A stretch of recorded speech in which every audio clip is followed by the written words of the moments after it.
आपल्यात देव असतो पण कळतो कुठे? म्हणून गावोगावी फिरतो. कोणी आकाशात बघतो, कोणी पाताळात बघतो, कोणी देवळात बघतो, कोणी कुठे बघतो. देवाचा शोध चालू आहे, संपलेला नाही.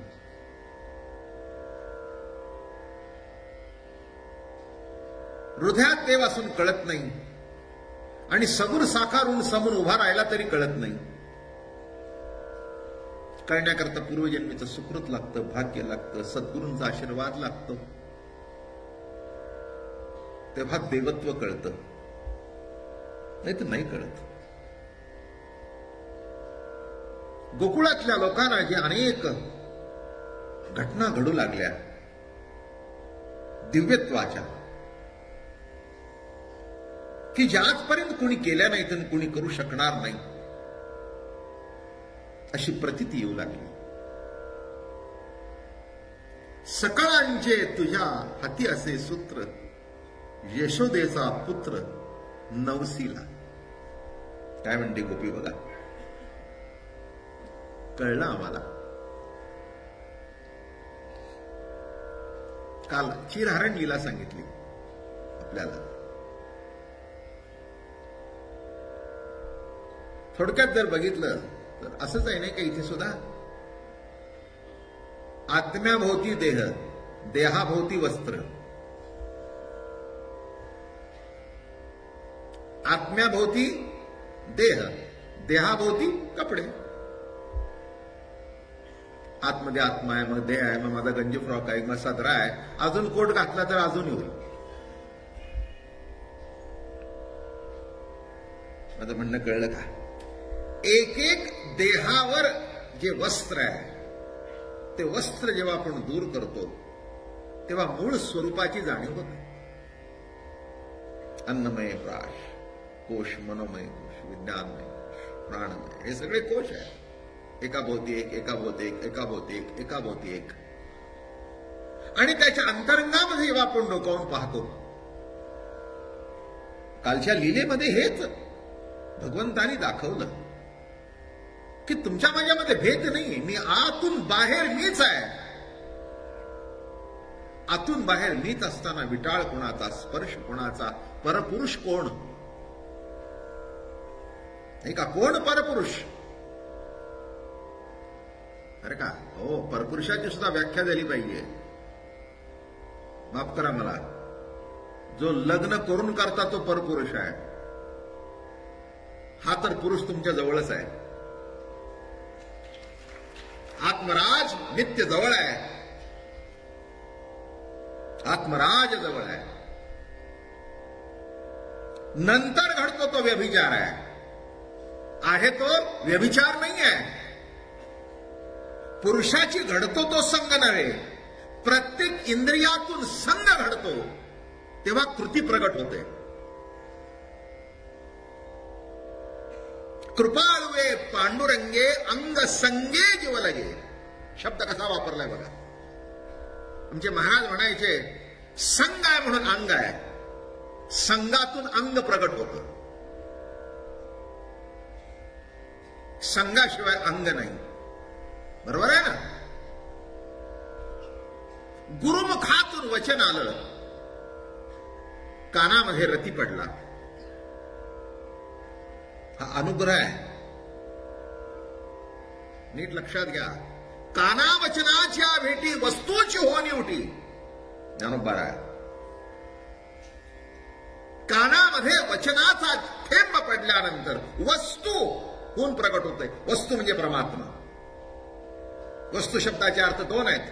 दृश्य जगतामध्ये दिसते ती वस्तू, आणि वसतो वासुदेव. तरी परमात्माईसे एक वस्तू असे ते जया तिसे ज्ञानास्तव. परमात्मा म्हणून अशी जी एक काही वस्तू आहे, घड्याळ वस्तू, माईक वस्तू, हा पेला वस्तू, हे वस्तू, हे वस्तू आणि वस्तू. म्हणून लक्षात घ्या. जरा काही थोडं सांगू का गंमत म्हणून? अध्यात्मामध्ये आम्ही 3 शब्द वापरतो, ज्ञाता, ज्ञेय, ज्ञान. काय शब्द वापरतो? ज्ञाता, मी. दिसते ती वस्तू ज्ञेय, आणि दिसतंय ते ज्याच्यानी जाणलं जातं ते ज्ञान. ज्ञेय, ज्ञाता. हा कॅमेरा आहे, हे जाणलं कशाने? ज्ञानाने. आता गंमत बघा कसं असतं, कशा करता सांगायचं. जाणण्याची जी वस्तू आहे त्याला आपण ज्ञेय म्हणतो. जे जाणलं जाऊ शकतं ते ज्ञेय. अवघड नाही ना वाटत? मी तर सोपं करून सांगतोच तुम्हाला. जे जाणलं जाऊ शकतं ते ज्ञेय. लक्षात घ्या आता. जगाकडे जेव्हा जगतातली वस्तू जाणता तेव्हा जगत ज्ञेय आहे, आणि आत्म्याला जेव्हा अंतर्मुख होऊन जाणता तेव्हा आत्मा ज्ञेय आहे. तरी ज्ञेय ऐसे म्हणणे वस्तू ते येण्याची कारणे, जे ज्ञानावासोनी अनेक उपायने. ज्ञेय ऐसे म्हणणे वस्तू ते येण्याची कारणे. वस्तू ज्ञेय, ज्ञेय ज्ञेय वस्तू. काय अर्थ झाला बरं का? असा जाणला जातो तो ज्ञेय. मग जेव्हा आत्मा हा जाणण्याचा विषय होतो तेव्हा आत्मा सुद्धा ज्ञेय आहे. म्हणून ज्ञाता, ज्ञेय, ज्ञान, दृश्य, द्रष्टा, दर्शन असे जे काही आध्यात्मिक विवरण करताना शब्द वापरले जातात, मी एवढे काही वापरत नाही, पण तेच सांगतो सोप्या पद्धतीने. तेव्हा इथे गंमत कशी आहे की दृश्यरूपाने परमात्मा समोर होता पण जाणला नाही, जाणता आला नाही. कारण सगळ्यांच्या आयुष्यामध्ये चिरहरण लीला घडते असं नव्हे.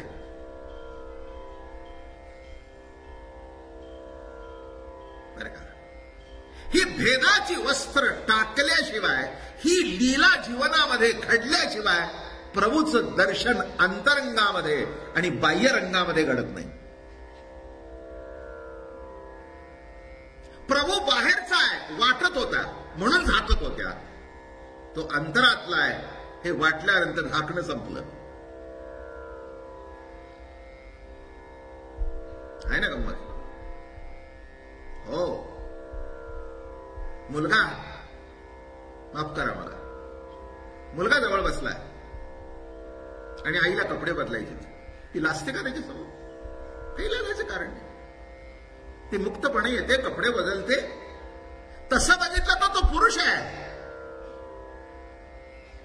पण एक लक्षात घ्या, बाहेरचा पुरुष नाही, अंतरंगातला पुरुष आहे. माझं म्हणणं कळलं की ज्या पुरुषाला 9 महिने पोटात वाढवलाय तो आहे. मग तिला वाटतं याच्यापासून काय, हे बघा, याच्यापासून काही लपवायचंय, झाकायचंय, तो माझ्याकडे बघील, ही तिला डोक्यालाही शिवत नाही. काय गंमत आहे? साधा मुलगा माझ्या पोटातला वयाने जरी वाढलाय असं जरी वाटलं तरी त्या बाईला लाज वाटत नाही. मग हाच परमात्मा अंतरंगातला आहे असं म्हटल्यानंतर परपुरुष शब्द संपला आणि पुरुषोत्तम सर्वांगाने, क्षर अक्षर पुरुषोत्तम सर्वांगाने तो माझ्याशी व्यापून आहे ही प्रतीती झाल्यानंतर लाज भय चिंता दुराविलामान. लाज संपली, लज्जा संपली, आणि हेच चिरहरण लीलेचं मुख्य तत्वज्ञान आहे. बघा, एक एक वस्त्र सांगतो. मी देह, मी कर्मकर्ता, मी ज्ञाता, मी विषय भोक्ता. बघितले का वस्त्र? मी ब्राह्मण, मी क्षत्रिय, मी वैश्य, मी शूद्र, मी स्त्री, मी पुरुष, मी गरीब, मी श्रीमंत. किती वस्त्र पांघरले तुम्ही? ती एवढी पांघरीत म्हणून लग्न लवकर जमत नाही.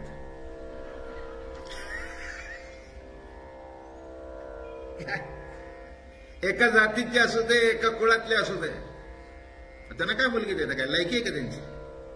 तुमची मुलगी कायम गाडीतून फिरते, त्याच्याकडे सायकल सुद्धा नाही. कळलं का तुम्हाला? त्याला काय मुलगी देता? मग काय त्याची मुलगी सायकलवर डबल सीट जाणार का तुमच्या? माझं म्हणणं कळलं का? तिथे सुद्धा भेद लक्षात घ्या.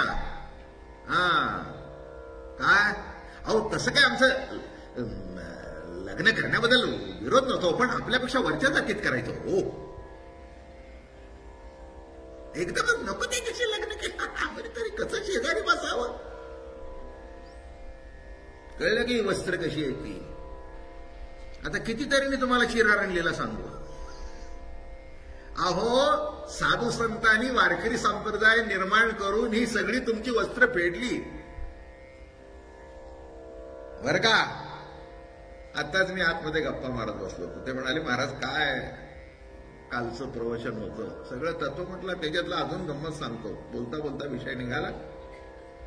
मी जैन संप्रदायात सुद्धा खूप प्रवचन केली. तेव्हा त्यांच्या पुढे प्रवचन करताना त्यांना सांगितलं गंमत म्हणून की म्हटलं मला तुमचा संप्रदाय फार आवडतो आणि त्याच्यातला महावीर आवडतो कारण तो नग्न आहे. महावीर कसा आहे? उघडा आहे. याचा अर्थ कळला का? तो काय सांगतो? What is the message? तो म्हणतो माझ्याकडे आणि माझ्या जीवनामध्ये लपवण्यासारखं काही नाही. हा मी आहे हा असा. केवढं महान तत्वज्ञान आहे. आपल्याकडे सगळी लपवालपवी. चेहऱ्यावर जर कुठे डाग असेल तर ती सगळी मलमलावायची. Sorry sorry sorry sorry. काय त्याला काय म्हणतात ते काय? अरे ते काय मेकअप किट असतं की काय? आणि ती कुठं दिली? आताचा मेकअप सुधारलाय. पूर्वीचे बघा ते नाटकातलं तोंड गोरण पाय काळे आणि हात बघा एकदम काळे. वाटायचं हे हात कोणाचे लावले त्याला. आणि त्यातल्या त्यात एखादा पुरुष जर बाई झाला असेल तर काय सांगा. कितीही पावडर लावली तिथे हिरवं दिसल्याशिवाय राहायचंच नाही. काय सांगतो मी? डाग काढण्याकरता जसा वर फुट. पण एक लक्षात ठेवा शेवटी किती तोंड धुतल्यानंतर मूळचं स्वरूप कळतं. आणि हा महावीर म्हणतो माझ्याकडे झाकण्यासारखं काही नाही. आणि एक सांगतो वैशिष्ट्य. इतर स्त्रीचा पाय बघितला तर विकार आहे. पुरुषाचं थोडंसं अंग दिसलं तर बाईमध्ये विकार निर्माण होतो. महापुरुषाला असं बघून सुद्धा कोणाच्या मनामध्ये विकार निर्माण झाला नाही कारण त्याच्या मनातच तो विकार नव्हता. सगळी वस्त्र मनाची बुद्धीची सगळी फिटून गेली होती. एवढी चिरहारणीला आहे. हे काही साधं आहे का काही? किंबहुना आध्यात्मिक जीवनाची परिसीमा गाठणं म्हणजेच हे अंगावरची वस्त्र जी धारण केलेली आहेत ती सगळी टाकून देणं. मी देह द्या टाकून. मी कर्मकर्ता द्या टाकून. मी ज्ञाता द्या टाकून. मी विषय भोगता द्या टाकून. बघा किती किती टाकायला पाहिजे. हे टाकल्यानंतर अंतरामध्ये दडलेला कोण दिसेल? कोण दिसेल? आणि त्या गवळणीना दिसला बर का. हात वर दोन्ही उगीच झाले नाहीत. हात जे असा एक झाकला होता असा करत होत्या. हात वर केव्हा झाले? जेव्हा कळलं याच्याजवळ काही याला ठाऊक रे असं काही नाही. आत हरी बाहेर हरी. हरीने घरी कोंडिले.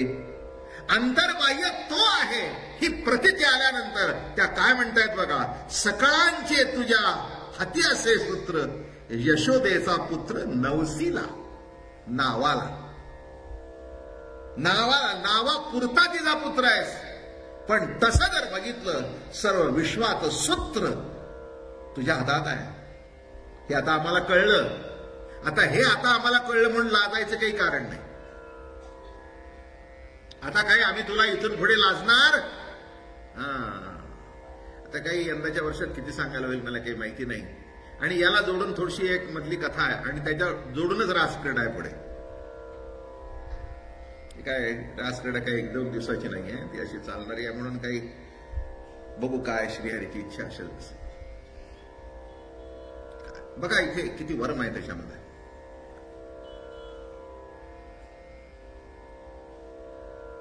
या प्रतीतीमध्ये आपण अडकलोय ना, म्हणून घोटाळे आहेत. ते मला एक लक्षात घ्या. मजा आहे ना वस्त्राची गंमत सांगतो. हे सगळे आता कसे तुम्ही छकपक आलाय माझ्या सकट, म्हणजे आय एम तुमचं काही बाहेर नाही मी. हे मला नकोसं वाटलं तरी घालून येतो. काय करता काय, बरंच ओझ आहे. आता एवढं ओझं घेऊन डोक्यावर सांगायचं म्हणजे अवघड आहे ना. पण मी घातला नाही तर तुम्ही मला ओळखणारच नाही. काय ही ट्रेडमार्क आहे माझा काय. म्हणून मी मागे सुद्धा तुम्हाला सांगितलं, गाडीत बसल्यानंतर पहिल्यांदा आईसाहेबाला फेटा घेतलाच ना. म्हणजे एखाद्या वेळेला मी नाही गेलो तरी चालेल, पण फेटा पाहिजे. याच्याकरता अतिशोक्ती बोलत नाही मी, तुम्हाला सांगतो. या पुण्यातली जाहिरात तुम्हाला माहिती आहे का? त्या कुठे तो कार्यक्रम झाला होता माझा, कुठेतरी लाभ झाला होता तिकडे, काय असेल ते. तेव्हा त्यांनी बोर्ड 7-8 लावले होते पुण्यात, आणि त्यांनी काय केलं होतं माहितीये का? माझा चेहरा नाही, नुसता फेटा आणि बाबा महाराज. काय गंमत आहे, नुसता फेटा. तो फेटा असा बघितला की बाबा महाराजाचा फेटा. म्हटलं काय गंमत झाली काय. मला वाटतं ते जोग कॉन्ट्रॅक्टर आणि त्यांनी तो कार्यक्रम केला. मोठी प्रवचनं तिथे झाली होती. नुसता एवढा फेटा, आणि माणसं मला सांगेल तुमचा फेटा दाखवला. मला एकच आश्चर्य वाटलं, फेट्यावरून मी कळतोय ते एवढ्या विश्वावरून देव का कळू नये. बरं का, नुसता फेटा आहे. फेटा दिसला तर तुम्हाला कळलं, प्रत्येकाला कळलं बाबा महाराज, बाबा महाराज, बाबा महाराज. आणि चेहरा नाही, काही नाही, काही नाही, नुसता फेटा. मग एवढं विश्व दिसतंय आणि त्याचा सूत्रधार कळू नये तुम्हाला, काय म्हणावं. आणि म्हणून ही प्रतीती जेव्हा आली, पण ती प्रतीती केव्हा येते? या सगळ्याच्या बाहेर पडावं लागतं. हो, बाहेर पडल्याशिवाय काही नाही. जिथपर्यंत त्या कोशात अडकलाय तुम्ही, ती आळीत असते. सर्व कोशातून बाहेर पडतं तेव्हा सुंदर फुलपाखरू होतं. बरोबर आहे की नाही? आणि अजून पुढे सांगतो, सुंदर फुलपाखरू झाल्याशिवाय फुलांचा मध चाकता येत नाही. बरं का, त्या कोशात कोशात कोशात कोशात अडकून बसलाय. संतांनी सगळे कोश काढून चाले, चाल केला असे मोकळा आणि बोल विठ्ठल वेळोवेळा. बघा कसा कोश काढला बाहेर. नाही का वाटत तुकाराम महाराजांनी चिरारण लीला केली? चाल केला असे मोकळा, चाल तुला मोकळं केलं. कशात अडकलेला नाहीस तू, हो मोकळा, हो मोकळा. उगीच अडकलाय. माणसं अडकलाय या समजुतीतच अडकली. म्हणून नको त्या अंगाला लावून येऊ नका. नको त्या अंगाला लावलं की फटका बसला. मी देह म्हटलं की आला फटका, मी ब्राह्मण म्हटलं की आला फटका, मी क्षत्रिय म्हटलं की आला फटका, मी बाई म्हटलं की आला फटका, मी बुवा म्हटलं की आलाच. आलाच. हे फटके तुम्हाला लागल्याशिवाय राहणार नाहीत. एक ओवी आठवली मला नाथबाबांची. न करिताची चोरी चोरू म्हणे राजद्वारी, मग मारिगे लहान थोरी तैसे परी जड जीवा. काय झालं? ते गाव होतं आणि राणीचा हार तिच्या बाथरूम मधून चोरीला गेला. आता विचार करा, राणीचा हार, राजवाडा, अंतःपुर, राणीची खोली, तिथे राजा व्यतिरिक्त आणि दासी व्यतिरिक्त कोणी जात नव्हतं. आणि अशातून हार चोरीला गेला. शिपायाने बराच शोधाशोध गेली, संबंध रात्र गेली, पण हार काही मिळाला नाही. राजाला सुद्धा आश्चर्य वाटलं. राजा म्हणाला, मोठं कौतुक आहे की एवढ्या बंदोबस्तातून हार चोरीला गेला. त्या अर्थी चोर सुद्धा सत्काराला पात्र आहे. माझ्या राज्यात सुद्धा एवढे चोर आहेत, मोठा आनंदाची गोष्ट आहे. असा चोर आहे की आमच्या हातावर तुरी देऊन राणीचा हार चोरला.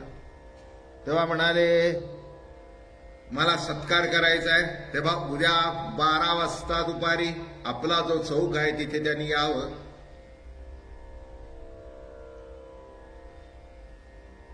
बरं का. एक होतं बावळट आपल्यासारखे, नसताना मी आमका येते म्हणणारा. चोर केव्हाच निघून गेला गावाच्या बाहेर, तो 400 किलोमीटर निघून गेला. हा म्हणला नुसतं चोर म्हणण्याने आपल्याला उद्या बक्षीस मिळणार आहे. झालं. सकाळी उठले, जुन्या काळातला चोर, उपर्ण बिपर्ण घालून मिळून अगदी व्यवस्थित फेटा बिटा बांधून, आणि असा 12ला 5 मिनिटं असताना सगळे रस्ते मोकळे, एकही माणूस नाही, चिटपाकूर नाही, आणि सगळे असे डोकावून बसलेत घरात. आता बक्षीस मिळवायचंय, हे येडच होतं. तो म्हणला आता राजाने सोडून तर दिलंय, नुसतं चोर म्हणण्यानी. झालं बाबा, बरोबर 12 वाजता असा उभा राहिला. आणि काय सांगू, राजा तिथेच राहिला. प्रत्येक घरातून माणूस बाहेर पडला आणि तुडवायला सुरुवात केली. हा हाणतोय, तो हाणतोय, तो हाणतोय, हा म्हणतो मी केली नाही. मग केली नाही म्हणलं का? बोलणं कळलं का? केली नाहीस तर आला का काय म्हणलं? मला वाटलं नुसतं म्हणणे. आता तसं परब्रह्म रूप असताना देह म्हणतोयस का पटके? बोलणं कळलं का? आहेस ज्ञान स्वरूप, आहेस परब्रह्म रूप, आता देह म्हणतोयस तर का पटके? नसता अभिमान धरतोयस का पटके? त्याच्याशिवाय इलाज. असा तुडवला तुडवला तुडवला, राजा पुढे नेला. अरे राजा म्हणले एवढं का मारलं सरकार? खरंच मी नाही चोरलं. मग चोर का म्हणलंस? तूही म्हणला म्हण. कळलं का? न करिताची चोरी, नाथ महाराज लिहिताय तुम्ही. चोरू म्हणे राजद्वारी, मग मारी गे लहान थोरी. काय असतं, एकटा चोर जर तुमच्या घरात आला तर तो भारी असतो, पण मॉप मध्ये सापडला ना की जे कधी कुणाला मारत नाहीत ना ते हात दोन्ही येतात. अगदी एखादं पोर सुद्धा वरून खाडखन मारतात, काही सांग मी चोराला मारला. राहू दे राहू दे. बघा 20-25 जण आणून घेतात, अगदी हात साफ सांगतात, हात साफ करून घ्या. मग सांगतात हात दुखला माझा मारून. त्याला लक्षात ठेव, त्याला मारून जर दुखला तर त्याचा मार साफ खालचल काय होईल पुढे. न करिताची चोरी. तसं काय सांगितलं? एक एक एक एक पडदा जेव्हा गेला, महाराज म्हणताय सकळांचे तुझ्या हाती असे सूत्र, यशोदेचा पुत्र नवसीला, नंदाच्या ऋणा फेडायालासी, कळले आम्हासी तुझे कृपे. अरे नंदाचं ऋण फेडण्याकरता आलायस, नंदाजीनी तपश्चर्या जी केली ती फेडण्याकरता आलायस हे आम्हाला कळलं बघा. 33 कोटी देव ब्रह्मा सिदा शिव, प्रार्थिताती सर्व तुझ लागी. अरे 33 कोटी देव, ब्रह्मदेव, सदाशिव सगळे देवा तुझी प्रार्थना करतात. आता कळलं बर का? देखिला देखिला माय देवाचा देव, देखिला देखिला माय देवाचा देव. फिटला संदेह निमाले तुझे पण, फिटला संदेह निमाले तुझे पण. काय म्हटलं कळलं का? 33 कोटी देव ब्रह्म सदाशिव, प्रार्थता ती सर्व तुझ लागी. यादव कुळ टिळका, वैकुंठ नायका, विधीच्या जनका भेटाता. आणि अशी अलौकिक लीला लामा म्हणे मुख दाखवी कृष्णनाथा. आणि मोठा आनंद घडला गोकुळामध्ये. त्याच्या स्वरूपाची जाणीव झाली, आणि जाणीव झाली की मोठा आनंद असतो बरं का. हो, जिकडे जाल तिकडे प्रभूचं दर्शनच बरं का. जिकडे बघाल तिकडे प्रभू. आणि ही जर वस्त्र तुमच्या अंगावरची गेली नाहीत, किंवा दुसरा शब्द वापरतो, डोळ्यावर जी पट्टी आहे ती जर गेली नाही, नाही दिसत, नाही दिसत, नाही दिसत. अहो तशा पट्ट्या कुणाच्याच डोळ्यावर बांधलेल्या नाहीत, पण बिनपट्टीचा कुणीच नाही. डॉक्टरची पट्टी बांधलेली दिसते, पण तुमच्या भेद वृत्तीची जी पट्टी बांधलेली आहे ती दिसत नाही. ती काढणारे कोण आहेत? संत. संत जेव्हा ती पट्टी काढतात, मग एक अभंग आठवला मला बोलता बोलता. डोळियाचा डोळा उघडीला जेणे. काय गोड लिहित आहेत. नामदेव महाराजांना गुरु अनुग्रह झाला, खेचर स्वामीचा अनुग्रह झाला. आणि काय गुरुने केलं माझ्या? डोळियाचा डोळा उघडीला जेणे, लेवविले लेणे आनंदाचं लेणं लेवलं. तसं सद्गुरू काय करतात, तसं कालच्या चिरहरणली लेणी, गवळणींच्या डोळ्यावर जो पडदा होता, अंगावर जे वस्त्र होतं, ते सगळं गेल्यानंतर ओ येथून या तेथवरी नसे सत्ता अनेकांची. इथपासून तिथपर्यंत सर्व सत्ता कुणाची आहे? आणि अशी लीला केल्यानंतर इथे काय झालं? नाही म्हटलं तरी वार्ता गेलीच की गोकुळात. हा गेला होता आणि या सगळ्या पुरी अशा होत्या आणि अशी वस्त्र पळवली. गोकुळामध्ये मोठे मोठे ब्रह्मवृंद होते, याज्ञिक होते. त्यांना वाटलं हे काही चाललेलं बरोबर नाही, म्हणून काय केलं गंमत बघा. गोकुळ वाटलं म्हणून गोकुळ सोडलं आणि हे यमुनेच्या पलीकडे निघून गेले. किती आश्चर्य आहे. हे कशाचा परिणाम आहे एक सांगू का? अतिज्ञान झालं ना. ओवी सांगतो नाथांची. मोरांगी अति डोळसे अंग भरी भरली पिसे, पण एक दृष्टीवन आंधळे जैसे झाले तैसे विद्वांसा. त्या विद्वानांची कथा अशी झाली म्हणाले. अंगभर मोराची पिस, पण दृष्टी नाही. दृष्टी नाही. आहे विद्वान, आहे डिग्री, पण दृष्टी नाही. अरे आमच्या जगद्गुरु तुकाराम महाराजांच्या वाङ्मयावर माणसं पीएचडी करतायत.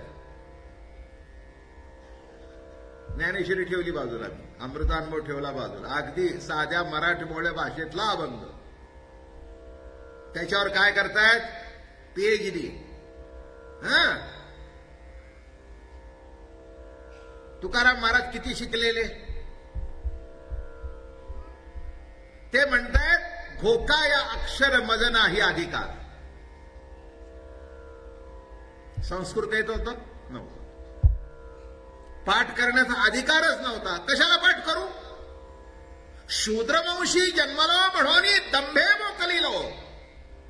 देवा सामान्य कुळात जन्म झाला म्हणून अहंकार धरायचं काही कारण अहंकार धरण्याकरता तू माझ्याजवळ काही शिल्लकच ठेवलं नाही. एक सांगू का? श्रेष्ठ कुळामध्ये जन्म आला तर त्याचा अहंकार होतो. खिशात पैशाने पाकिट भरलं असेल तर त्याचा अर्थ अहंकार होतो. काय मी पैशाला होतो. एखाद्याला रूपा असेल सुंदर तर त्या रूपाचा अहंकार होतोच ना. नाही असं काही नाही. चांगलं रूप असल्यानंतर नाही झाला तर समजावं चांगली गोष्ट आहे. पैसा जवळ असल्यानंतर अहंकार अहो कशाला? ज्यांना आपण खाऊ पिऊ घातलं, हागणं मुतणं काढलं, मांडीवर वाढवलं, खांद्यावर खेळवलं, बोटाला धरून चांगलायला शिकवलं आणि ते एक दिवस स्वतःच्या पायावर उभं राहिलं. काय योगायोगाने इंजिनियर झालं. इथे कोणी असले तसं काही तुमचं माझं वैर नाही बरं. कोणी डॉक्टर होईल, कोणी काही होईल. नाहीतर महाराज आम्हाला इंजिनियरला बोलले, उद्यापासून आम्ही अब तसं काही तुमच्या काही मध्ये वाकडे बिकडे आहे का काही? मी आपलं नाव घेतलं आणि तुम्ही तसे असाल तर विचार करा, नसेल तर तुम्हाला लागायचं काही कारण आहे का? मी ज्या इंजिनियरची गोष्ट सांगतोय त्याच्याबद्दल प्रश्न आहे. शिकला, मोठ्या फर्म मध्ये नोकरी लागली, स्टार्ट 6,000 आणि बाप 5,000ला रिटायर झाला.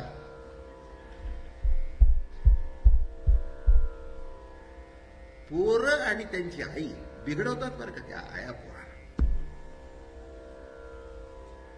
पोरगा पगार घेऊन आला पहिल्या दिवशी, आई बघा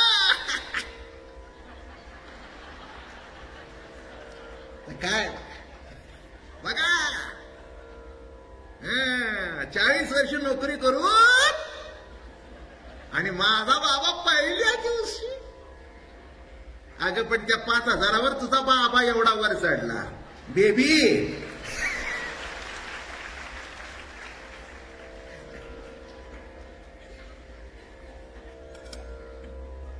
किती अवघड गणित आहे होय, काही कळतच नाही मला. असंच आहे सगळं. जीवनाचं जर गणित बघितलं तर किती अवघड आहे. म्हणून आलं का लक्षात काय झालं? पैसे कमवण्याची अक्कल आली, अंगभर मोरासारखे डोळे आले, पण दृष्टी नाही. तुकाराम महाराजांचा एक एक अभंग घ्यावा. जन्मभर एक अभंग पुरा होतो, एक वाक्य पुरं होतं. पुष्कळ झालं, पण कळत नाही म्हणून सांगितलं मी तुम्हाला. तसे विद्वान होते. आता कृष्णाचा जन्म झाला, काय म्हणले ते गवळींचीने मागे लागते बरं मोठ्याचा मुलगा, आपण काय बोलाव. त्यापेक्षा म्हणले गावातल्या बायका सगळ्या नाचता येतच, आमच्या नाचल्या तर. अरे नाचायचं नसतं, उद्धार व्हायचा असतो. देहप्रतीती नाचायलाच पाहिजे, कळलं का? देहप्रतीती नाचायलाच पाहिजे बरं का. निदेह कर्मकर्ता प्रतीती या सगळ्या नाचायलाच पाहिजेत. ते नाचल्याशिवाय जमत नसतं. म्हणून लक्षात घ्या. एक सांगू का?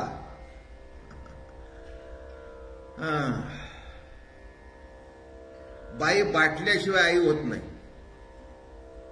दृष्टांत काढला. बाटावीच लागते, बाटावीच लागते. बाटल्याशिवाय आई नाही. तसं तुमची वृत्तीने सुद्धा प्रभूच्या चरणाचा, त्याच्या नामाचा स्पर्श झाल्याशिवाय देहप्रतीती संपतच नाही, बाटावीच लागते. तुम्ही काय घेऊन बसलाय? हे स्पर्श झाल्याशिवाय होतच नाही. हे इतकं अवघड आहे. म्हणून लक्षात घ्या इथे काय चाललंय ते. तेव्हा गेल्याबरोबर त्या सगळ्या ऋषीपत्न्या ज्या होत्या त्यांना कृष्ण दर्शन होत नाही असं झालं. काय करावं आता, काय करावं, काय करावं आता? कृष्ण सख्या, अरे आम्हाला तुझं दर्शन होत नाही. झालं बाबा, ती हाक पोचली कृष्णापर्यंत. प्रातःकाळी सांगे सकळाशी कृष्ण, नका घेऊ अन्न आज कोणी. हाक पोचली, सगळ्यांच्याकडे जाऊन पोचली की वा कृष्णा, तुझं दर्शन आम्हाला घडत नाही, आम्हाला नदीच्या पलीकडे टाकलंस, काय रे करावं आता. असं होतं नाही का पुष्कळ वेळेला? नाही होत देवाचं दर्शन. पण कळलं देवाला, तो अंतरंगात होता, त्याला कळलं.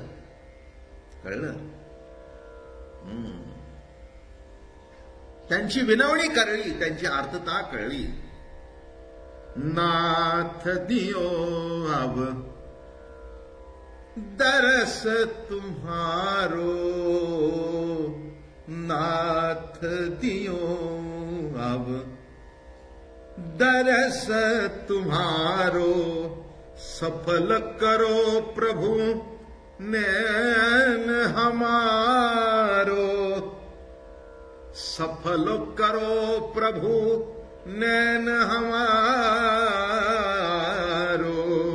नाथ दियो अब दरस तुम्हारो, तेज पुंजमय अंग मनोहर, तेज पुंजमय अंग मनोहर, रवि शशि कोटि लजावन हारे, रवि शशि कोटि लजावन हारे, नाथ दियो अब, नाथ दियो अब दरस तुम्हारो, नाथ दियो अब.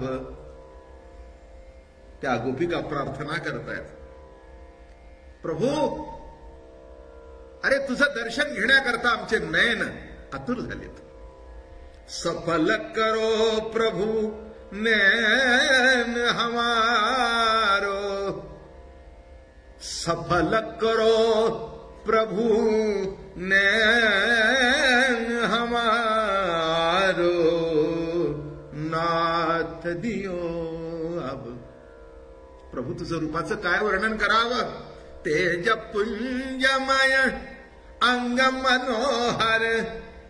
असं तेज आहे तुझ्या अंगाचं, इतकं मनोहर आहे की रवी आणि शशी, सूर्य आणि चंद्र त्याच्या पुढे लाजून मागे सरतात. रवी शशी कोटी लजावन हारे.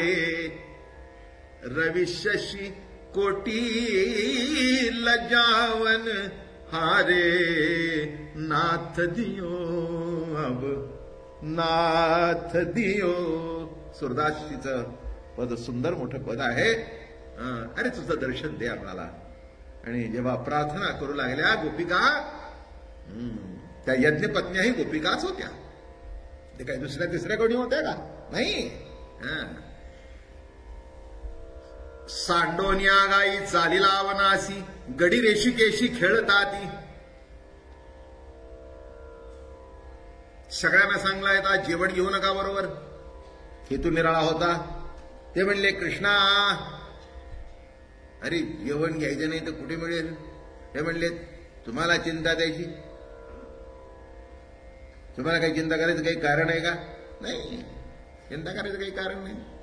हो, तुम्हाला माहिती आहे की नाही मोठ्या मोठ्या लोकांची लग्न विघ्न होतात. ते मोठे मोठे व्यापारी बरं का, मोठे मोठे व्यापारी असतात, कोट्याधीश अब्जाधीश असतात. मग त्यांचे एसीचे डबे जातात लग्नाला. मग ठिकठिकाणी ती मंडळी बरोबरच असतात. मसाले चहा, जिलेबी पापडा, सकाळी उठले की कचोरी, पुन्हा दहीवडे चालूच असत. बदामाचा शिरा चालूच असत. मग माणसं विचारतात काय कसं काय काय म्हणावं श्रीमंताचे, आम्ही खाऊन खाऊन थकलो, आता लग्नात जेवणारच नाही. आता ते असं जे मोठ्या कोट्याधीशाचं वराड निघतं ते विचारतं का? बायकोला म्हणतं का जरा असू दे पोळी भाजी बरोबर. बायको म्हणते काही येडबीड लागलं का? तर तुम्ही अहो मी खाल्लं नाही असं तिथे खायला. बदामाचा शिरा आहे बघा, मला कळलंय तिकडून. तसं हे काही साधे सुधे वराडी नव्हते, कृष्णाची वराडी होते. ते म्हणले जेवायला काही घ्यायचं नाही आज. अरे का त्यांना खात्री होती घ्यायचं नाही म्हटलं की मिळणार, घ्यायचं नाही म्हटलं की चिंता करायचं काय. एक लक्षात ठेवा, देवावर भरवसा ठेवा आणि जेवण मिळणार नाही असं कधी मनात आणू नका. आयुष्यभर मिळत राहील हा विश्वास आहे. हे गोवी सांगू का? प्राणपानाच्या जोड भाती फुंक फुंकोन होराती. अजून एक गोवी सांगतो. अधनी घातली हरळ होती अमृताचे तांदूळ. ऐका होई. अधनी घातलिया हरळ होती अमृताचे तांदूळ. जरी भुकेची राखे वेळ श्री जगन्नाथ. काय सांगतायत नाथ? अरे जगन्नाथाला जर तुझ्या भुकेची वेळ राखायची असेल तर लक्षात ठेव, आदनाला दगडाचे खडे घाल, शिजून भात तयार होईल. जरी भुकेची राखे वेळ श्री जगन्नाथ. जगन्नाथ जर तुझ्या भुकेची वेळ राखत असेल तर चिंता कशाला करतोस? काळजी करायचं काही कारण काय? गोपाळांची श्रद्धा परिपूर्णतेने होती. सांडोनिया गाई चालिले वनासी, गडी ऋषिकेशी खेळताती. वर्जेली आम्हा नका घेऊन, खावे काय कृष्णाजी आता. गडी असे सांगे वैकुंठीचा राणा, सांगावे ब्राह्मणा जावोनिया. नदीच्या किनारी आले, खेळडे वेळडे खेळून खेळून दमले. दमल्यावर मस्तपैकी भूक लागली. बरं का, खूप भूक लागली. भूक लागल्यानंतर भूक लागल्यावर मनुष्य भुकतो. शब्द किती जवळचे आहेत नाही का? एरवी माणूस गप्प असला की नाही, अरे काय झालं का घरात बोलू नका मालकाला असं की बाबा महाराज म्हणले भूक लागला की तुम्ही भुकता. असं बोलू नका. मला काय आठवलं, बोलता बोलता सुचतो शब्द किती जवळ आहेत. भूक आणि आहे की नाही, अगदी जवळ. ते लागत नाही तिथपर्यंत. अरे काय झालं का नाही, का मारता का काय, जिवंत ठेवता का, अरे काय झालं, लागलं बुकायला. अवघड आहे जीवनाचं गणित एकंदर सगळं. असे खेळले खेळले खेळले सगळे, खेळून खेळून थकले, उभे राहिले. म्हणले कृष्ण आता काय हे काय पोटा सगळं असं आवाज निघायला लागला. हे म्हणले एक लक्षात घ्या, आता आपण तर काय आणलं नाही, ते नदीच्या पलीकडे जा, ते बघा ते सगळ्या पर्णकुट्या आहेत, सगळे मोठे मोठे याज्ञिक आहेत, ब्राह्मण आहेत, विद्वान आहेत, जा त्यांच्याकडे जा.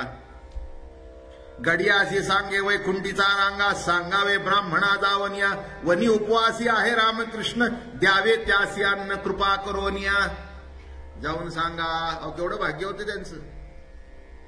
जाऊन सांगा त्या ब्राह्मणांना, याज्ञिकांना, की वनामध्ये रामकृष्ण उपाशी आहेत आणि तुमच्याकडून जेवण मागितलंय. वनी उपवासी आहेत रामकृष्ण, द्यावे त्यासी अन्न कृपा करोनिया. गोपाळासी तेव्हा धाडी वासुदेव, पहावया भाव याज्ञिकांचा. काय कशाचं भावन, काय बाजार भाव, त्याला काय भाव घेऊ म्हणतात. बाजार भाव जसा चढतो आणि उतरतो तसा आपला परमार्थातला भाव. देवाने दिलं लागलं आणि 2 कमी केलं. काय अलीकडे देवळात दिसत नाही, काय एवढं करून करायचंय. दर आठवड्यातून यायचं, 5 रुपयाचा नारळ फोडायचा आणि पुढे आपल्या वाटणीनं काही नाही. हो, नारळ फोडण्यातच माझे 1000 रुपये गेले, काही अजून आलं नाही. बघितलं का? हे असं जर करत बसायचं तर कसं जमायचं. एक लक्षात ठेवा, नारळी फोडू नका आणि काही करू नका, एवढे हात जोडा, मनोभावे पुष्कळ होतो. पुष्कळ होतं, त्याला काय लागतंय. पण तुमच्या ह्या समजुती काहीतरी विचित्र झालेल्या आहेत. पुष्कळ सांगायला माझ्याकडे पण आता वेळ नाही आपल्याला, जाऊ दे. गोपाळासी देवा धाडी वासुदेव, पहावया भाव याज्ञिकांचा. कशाचा भाव. असं आहे आमचे नाथ महाराज, म्हणजे नाथ महाराज काय, त्यांना हे सगळं याज्ञिक बिज्ञिक सगळे माहिती असल्या कारणाने ठोक लिहितात बघा. एका ठिकाणी लिहिलंय बघा, मला वाटतं हस्तामलकात कशात तरी असेल. शेळी शेळी उसाची चवी गाढी, नेणोणी पाचोळा करंडी, तेवी नेणोणी हरिभक्तीची गोडी, अज्ञान वापुडी विषय लुप्त. यांना यज्ञ याग स्वर्ग हेच माहिती. यज्ञ यागे भोग स्वर्ग आड येती. कोणाच्या पत्न्यात कोणाचा यज्ञ चाललाय. यज्ञ यागे स्वर्ग भोगाड येती, करिता तपे काम क्रोध खवळती, नित्यानित्य ज्ञानाभिमाने वाढती, करिता तीर्थाटणे अहंकाराची प्राप्ती हो. काय म्हटलंय. यज्ञ यागे भोग. यज्ञ यागाची फलश्रुती काय. भोग. भोग. इथली बाई बरी नाही म्हणून स्वर्गातली. 100 यज्ञ कशा करता. स्वर्ग कशा करता. बाई करता. काही चुकलं का माझं म्हणणं. काढून बघा म्हणजे कळेल. ज्ञानेश्वर महाराजांनी सुद्धा यांना नावच ठेवलेलं आहे. ऐसे दीक्षित जे सोमप, आपण यज्ञाचे स्वरूप, एवं थित्या माते चुकले. सोमप म्हणजे कळलं का. यज्ञामध्ये सोमरस घेत होते. सोमरस म्हणजे दारू. काय. आणि तो प्रसाद म्हणून घ्यायचा. जाऊ दे आता पुष्कळ आहे, मी त्याच्यात इतकं खोला शिरत नाही, काही गरजही नाही त्याची. पण यज्ञ म्हटलं की तिथे हत्या सुद्धा आलीच. म्हणून महाराज म्हणतायत, अरे यज्ञ यागे स्वर्ग भोगाड येती. शेवटी यज्ञ करून काय गेला स्वर्गाला. स्वर्गाला गेल्यावर पुढे काय. एक मोठी कथा आहे या याज्ञिकांची. 100 यज्ञ गेले आणि तो नहुष राजा स्वर्गाला गेला. गेल्याबरोबर आता गंमत बघा. तिथलं कसं आहे की काही तंत्रच निराळे बघा. तिथला जो इंद्र असतो ना, तिथल्या त्या सगळ्या इंद्रराणी अमक्या तमक्या अप्सरा सगळ्या त्याच्या मालकीच्या, आणि बदलला की पुढच्याच्या मालकीचा. स्थावर जंगम सगळी इस्टेट. काय थोतांड आहे होय सगळं, माफ करा मला. म्हणून संतांनी या सगळ्यांना नावं ठेवलंय.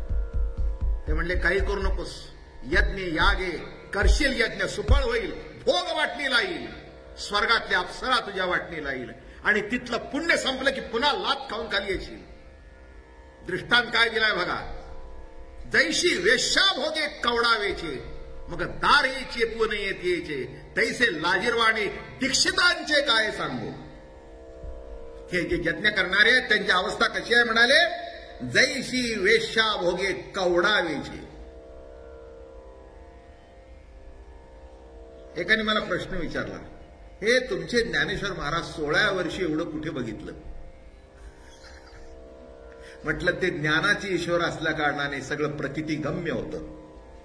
ज्ञानाचे ईश्वर होते बरं का. दृष्टांत कळला का, फार मोठा गमतीचा आहे.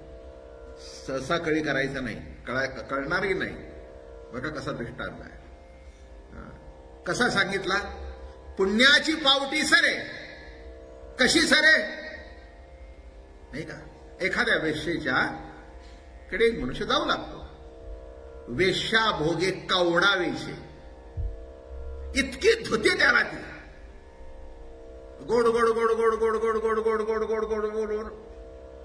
बरं का. आता काय बायको गोड तरी किती बोलणार हो. नाही आपली बायको चांगलं आहे मान्य, पण किती गोड बोलणार. सततच गोड.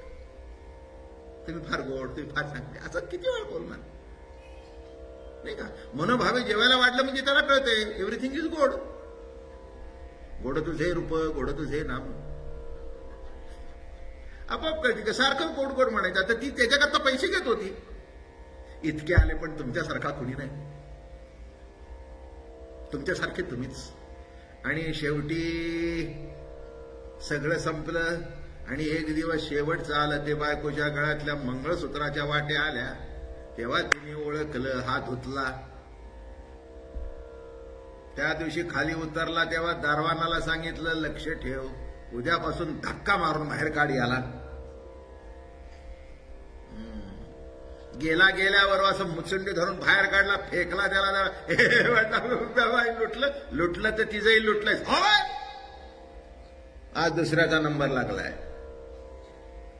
ज्ञानेश्वरीतली ओवी किती गमतीची आहे. जैशी वेश्या भोगे कवडावेचे. म्हणजे कळलं का, या याज्ञिकांची तुलना कुणाबरोबर केली. माफ करा, मला काही बोलायचं कारण नाही. ज्ञानेश्वरी काढून बघा. कुणाबरोबर तुलना केली, जशी फेकून देते तसं किती करा, 100 यज्ञ करून वर जा, पुण्य संपल्यावर लात खाऊन खाली यायला लागेल. मग असं लात बसून खाली येण्यापेक्षा लात खाण्यापेक्षा पाय धरलेले बरे ना प्रभूचे. चरण धरलेले बरे ना. अरे कोणी हात लावणार नाही अंगाला. हेच संतांनी शिकवलं. ते परमार्थ केला. अजून सांगतो, स्वर्गा पुण्यात्मक पापे जाईले, पापात्मक पापे नरका जाईले, माते जेणे पाविजे ते शुद्ध पुण्य. अशी व्याख्या जगात कुणी केली नाही.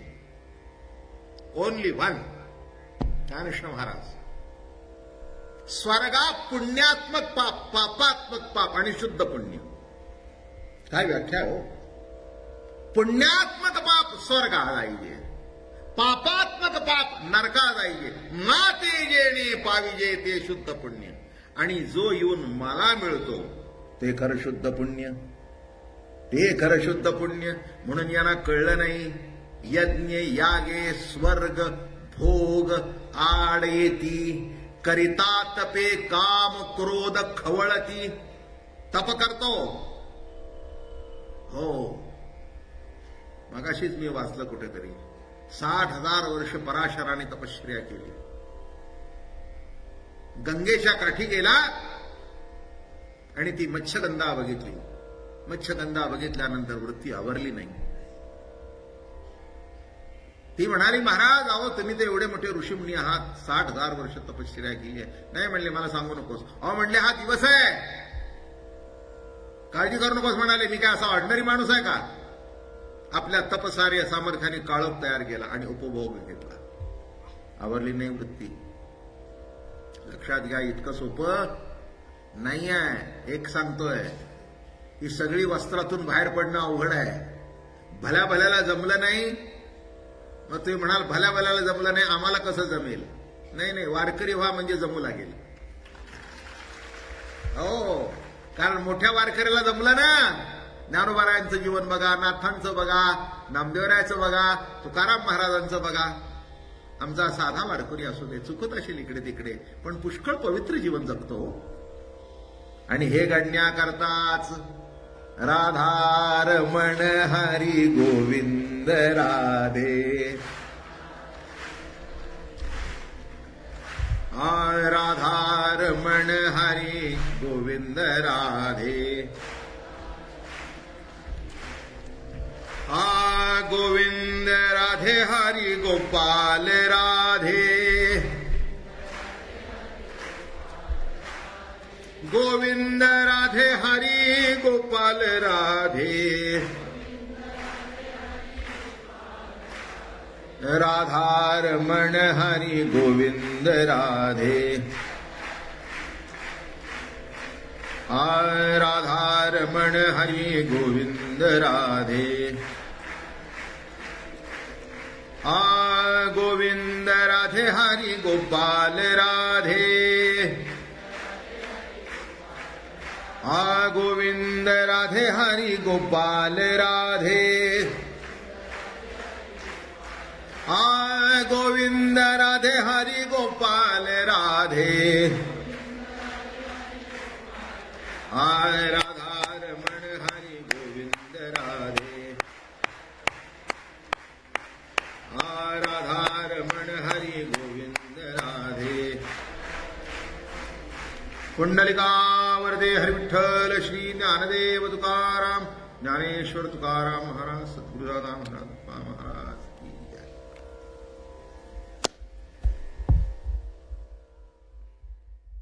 नमो